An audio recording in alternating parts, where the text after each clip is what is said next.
morning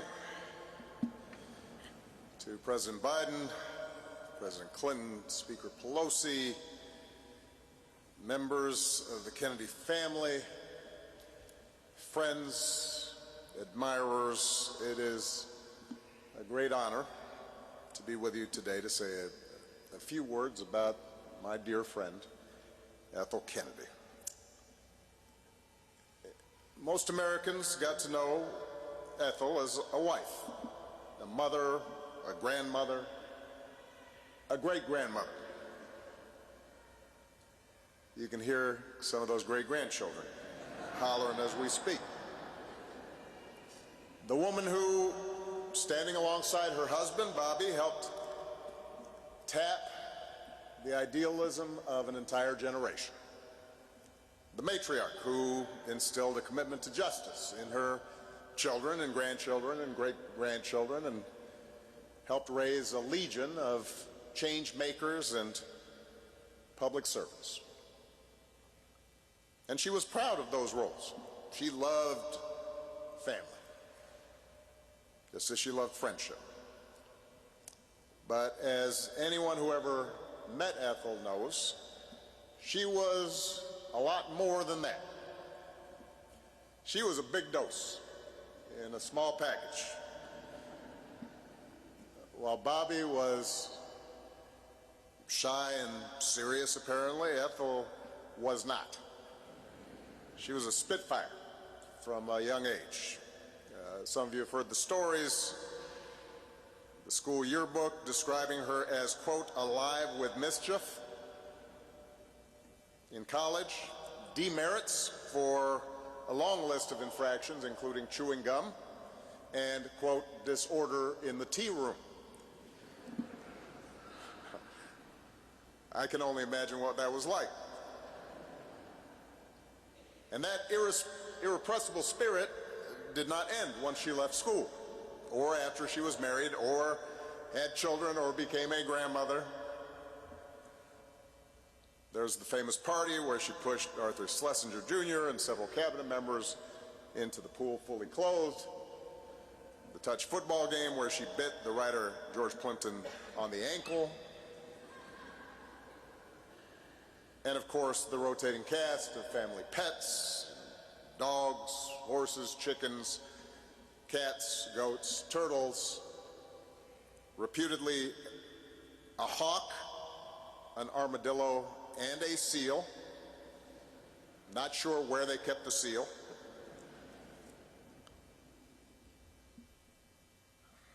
What made Ethel's mischief special, though, is how it was always joined to kindness and generosity and perspective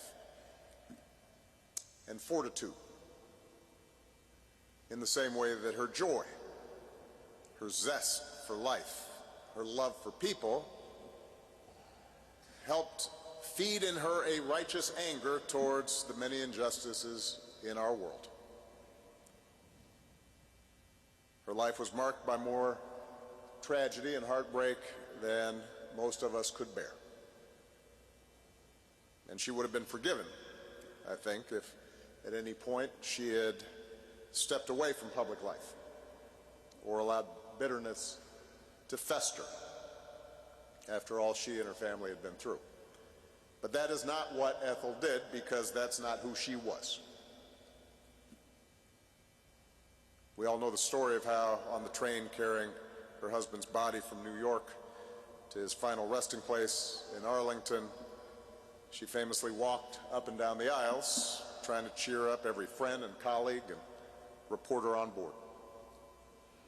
And in the years that followed, she kept doing what she and Bobby had always intended to do, fighting for what was right, supporting causes she believed in, encouraging those who were willing to take on the powers that be, lifting up the stories of those whose voices had been set aside or were forgotten,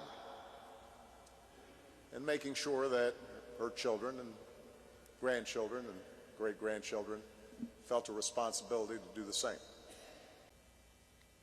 She became a passionate advocate for everything, from juvenile justice to civil rights to environmental protection. Well into her 80s, she's still out there marching for something. Through the center she created, in Bobby's name, she celebrated activists and journalists and educated people about threats to human liberty. She was willing to go to extraordinary lengths to support any cause that was close to her heart. I remember seeing a video of Ethel pour a bucket of ice water over her head to help raise money for ALS research. I remember this because she then tried to talk me into doing the same. I wrote a check instead. It is probably the only time that I ever said no to Ethel, and I suspect she wasn't too happy about it. As serious as Ethel was about righting wrongs, she never seemed to take herself too seriously. She never put on airs. There was no pretension there, no attitude that some people were worth her time and others weren't. She treated everybody with the same respect, the same curiosity, the same humor. And it was that capacity for empathy, her ability to connect to people high and low, regardless of background, her capacity to see the best in you and not just assume the worst, that made her so beloved and made her such a force for change. What a gift it was to have Ethel on your side. She had a way of believing in you, maybe before you fully believed in yourself.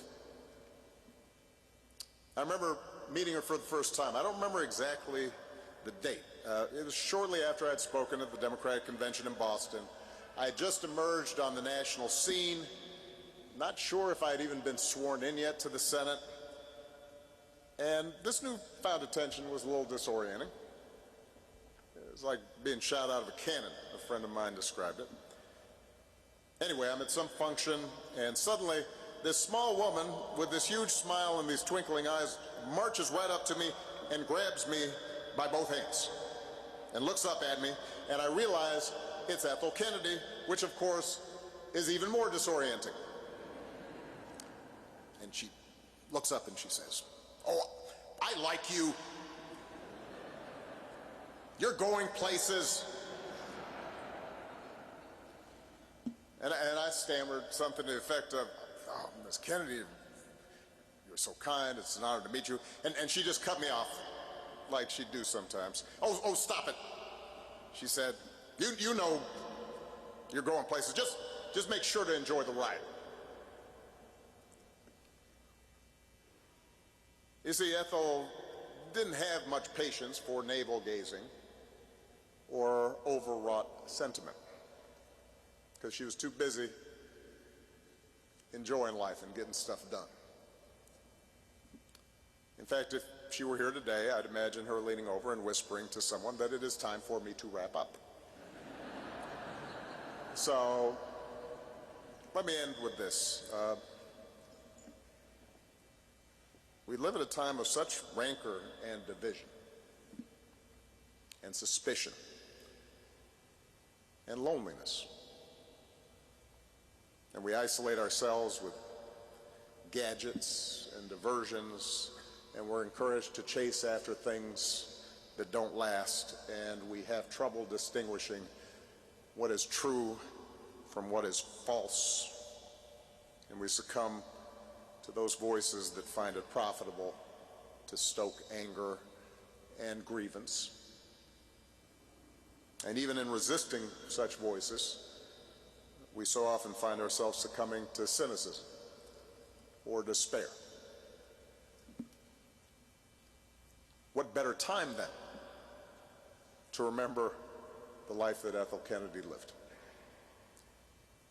A woman who understood that our salvation comes from turning towards each other, not turning away. Someone who reminds us by her example that life goes on no matter how deep the grief, that there is joy and purpose to be found, no matter what hand we've been dealt, that each of us has the power, if we so choose, to make our world a little better and to make somebody else's life a little better, and that we can have some fun and make some mischief in the process. What a gift. I sure did love Ethel Kennedy. I miss her. I miss her smile, I miss her warmth, I miss her generosity, and I miss her grace. May God bless her, and may she rest in eternal peace.